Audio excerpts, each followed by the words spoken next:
So as you can see, there is a plastic ball stopping in the garbage disposal. So we will run the garbage disposal and see what's the next happen.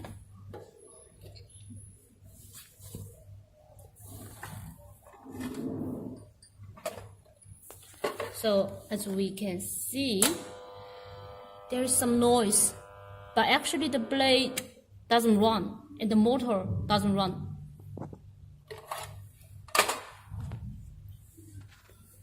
So let's see the inside again. Okay, the plastic block is still here and the blade never run and the motor never run, but it does have some noise. So what we need to do now, the first step is to shut off the power source.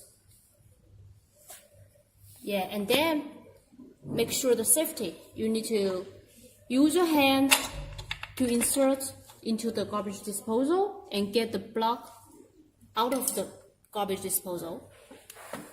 And third, you need to press the reset button on the bottom.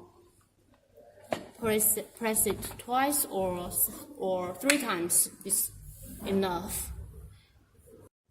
And the last step, after 5 minutes, we will insert the power cord again and open the power source.